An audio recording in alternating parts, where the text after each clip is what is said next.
People who have witnessed things they will never be able to explain. What was it, exactly? Story 1.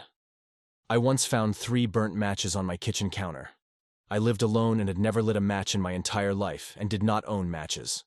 I called in sick one day, and while I was at the house, a fucking parade of repairmen come in, give me a nod, and haul away my hot water heater, then brought a new one in to replace it. I say this because I was given 0 notice. Had I not happened to be home, I'd have no idea it was even done. Makes me wonder how many other times people have been in my place. Landlords do fucky things sometimes. Story 2. This might be kind of dumb, but it's still an old childhood memory that I can't explain. For the purposes of the story, let's say it was 1990, but I don't remember the exact year. Right around the new year, I was at church with my dad. And completely apropos of nothing, he said, "I bet the first time you see a new 1990 coin will be on March Ward." He didn't tell me why, but it was such a random thing that I kept it in the back of my mind, and every time I got my hands on some change, I would check the year on each coin. Sure enough, the day I finally came across a new shiny 1990 coin, it was March Ward. I immediately ran to my dad to tell him, and he had no idea what I was talking about. I still think about it every now and then, and nothing about it makes any damn sense.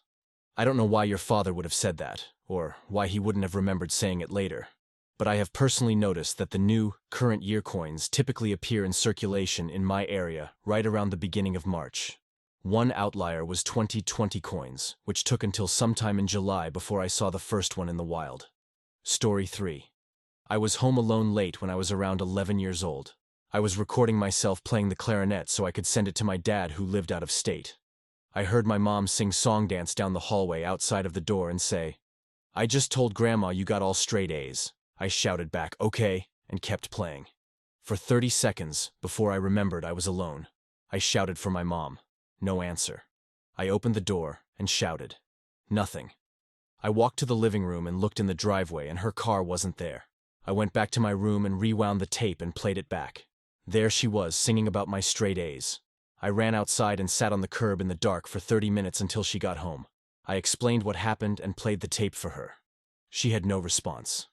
I always thought that house was haunted. I have no other explanation for that night. Story 4.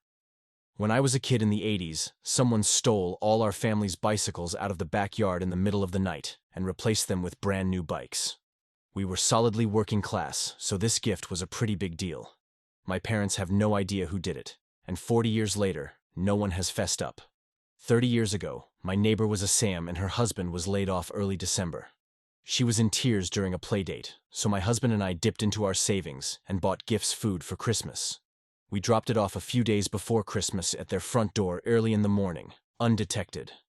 I forgot about that until your story. I guarantee it gave your Santa as much joy as your family did receiving them. We lost touch years ago. I hope they are doing well. Story 5.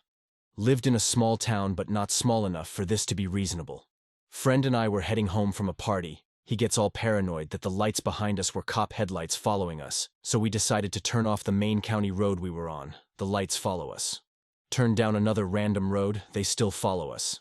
At that point we're like, if it was a cop they would have pulled us over already, but why's this car still following us? So we turn into a neighborhood. It follows us in.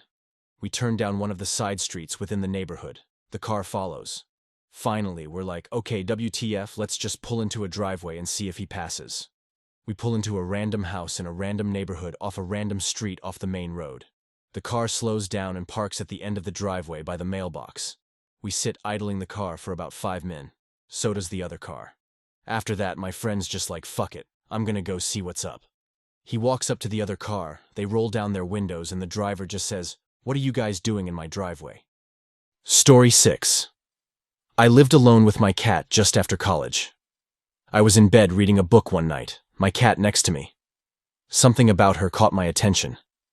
Either she made a sound or moved funny, but I looked up from my book. From my dark living room floating into my bedroom about a foot off the floor was a gray ball of smoke about the size of a basketball. I don't know how else to describe it. Like a floating dark gray circle. Pretty solid, but smoky. My cat and I watched it slowly float across my bedroom. It got to the bathroom door and I thought if it went into the bathroom, I would never go in that room again. It went past the bathroom and out of the wall next to it, to the outside beyond. After a while, I got up and touched the wall where it had gone through. I thought maybe it would be gooey or something, but it was just wall. 7 years later, I lived 2,000 miles away, was newly married, and had newborn twins. We lived in a basement apartment. I walked into the office to grab something off my desk. The room was pitch black, and I heard papers on the table across the room shuffle. I assumed my cat was on the table, and I yelled for her to get down. I flicked on the light switch, and instead of a cat was that same gray smoky ball thing, floating slowly up the wall in the corner of the room. I watched it go up the wall and through the ceiling into the apartment above. No explanation. Story 7. Story from Dad, who has since passed away. But this was from his teenage years. My dad, his brother, and their parents, my grandparents, lived in a house that was kind of off the road, like you had to walk down a dirt track for a bit, maybe a quarter mile, into a wooded area that was very dark at night because there were no streetlights. The only outside light at night was the one by their door, which didn't do a whole lot. My dad's brother, who was in his late teens at the time, liked to hang out with his buddies partying and would ask my dad to wait up and let him in. Many times this would be at like 1 or 2 a.m., so in the deed of night when no one else is usually awake or around. You get the picture. Well, one night my dad is sitting waiting for his brother to come home. It's after 1 a.m. Everyone is asleep except him. He hears his brother running down the dirt track, screaming his name to open the door fast. His brother's voice is panicked, and he knew something wasn't right. So he quickly opens the door, and in comes my uncle at full speed yelling at him now to, "Close the door quick!" My dad is trying to ask him what's wrong, but all he could say was, "Close the door." As my dad turns to close the door, he clearly and distinctly heard a horse galloping right by their door. He said he even felt a rush of wind, as if something passed by him within a few feet. But there was no horse to be seen, just the sound of one galloping away into the distance.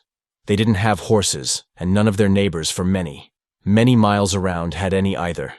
Needless to say, my uncle never stayed out late again. Story 8. Worked at a dive bar which used to be a roller disco in the 70s. One night I unplugged the 3 pinball machines in the back, and as I was walking away, one of them started going off, paddles hitting, clanging, etc. I looked down and confirmed all 3 were unplugged, then ran like hell and locked the door behind me. The next day, I told the owner, who said that sort of thing has happened there since he bought it. I'll never understand what happened. Story 9. I was living abroad. Woke up one morning and saw what looked like a ghost sitting on my bed. It smiled at me, put its hand on my shoulder, and it felt like a shock, and then it disappeared. An hour later, my mom calls and tells me that great-uncle had just passed away. 3 weeks later, I was sitting in an internet cafe. Same thing happens again. The next day, I find out another older relative had passed away. About 6 weeks after this, I come home from work and lie down. I suddenly see an apparition standing over me. It looks like my grandfather. It smiles at me, and then disappears. A half-hour later, I get the call that my grandfather had passed.